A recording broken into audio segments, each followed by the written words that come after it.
Salut à tous, bienvenue à Causerie Universelle, une production de Reggae Universel. Aujourd'hui, notre causerie va se baser sur la légende et père du reggae, Bob Marley. Mais avant, abonnez-vous à la chaîne et activez la cloche de notification pour ne rater aucune de nos vidéos. Robert Nesta Marley, dit Bob Marley, est né le 6 février 1945 à Nine Miles d'une mère jamaïcaine, Cedilla Malcolm, qui deviendra plus tard Marley et ensuite Booker, et d'un père d'origine anglaise, Norval Sinclair Marley. Au cours des années, Bob Marley a laissé Nine Miles pour le ghetto de Trenchtown.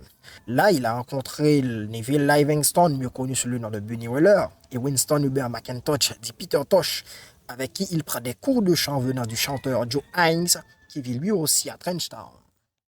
Bob Marley enregistre sa première chanson, Georgia Not, pour le producteur Leslie Kong. En 1963, Bob Marley forme avec Bunny Wailer et Peter Tosh le groupe The Wailers, qui ne chantait que du ska et du rocksteady. Après son mariage avec Rita, le 11 février 1966, Bob Marley part s'installer avec sa mère aux États-Unis pour revenir à l'été de la même année. Il s'intéresse de plus en plus au mouvement Rastafari qui a émergé dans les années 1930 à la Jamaïque, surtout avec Mortimer Plano, un Rasta jamaïcain d'origine cubaine qui a rencontré Haïlé Sélassié.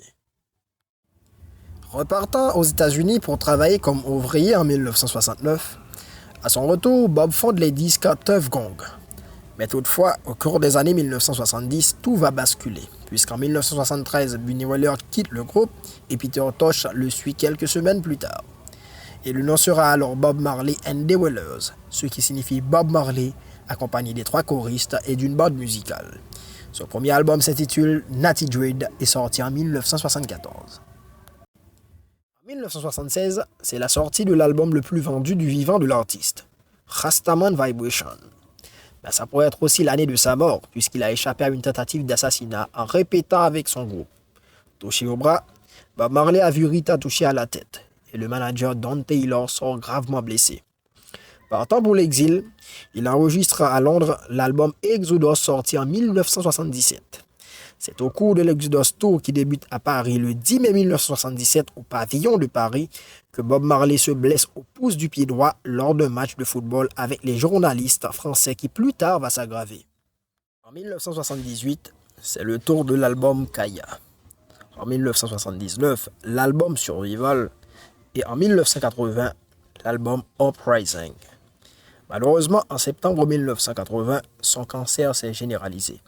Et les médecins se demandent comment Bob Marley a pu vivre avec un tel cancer. Il meurt peu de temps après dans un hôpital de Miami le 11 mai 1981 à l'âge de 36 ans. Voilà, c'est Bob Marley, l'homme qui a fait du reggae ce qu'il est aujourd'hui. L'homme qui a révolutionné ce genre musical. Il chantait du ska et du rocksteady. Et aujourd'hui, le monde entier pratique le reggae, grâce à Bob Marley. Voilà, c'est la fin de cette vidéo. Merci de l'avoir suivi. Mais n'oubliez pas de vous abonner à la chaîne et d'activer la cloche de notification pour ne rater aucune de nos vidéos. À la prochaine.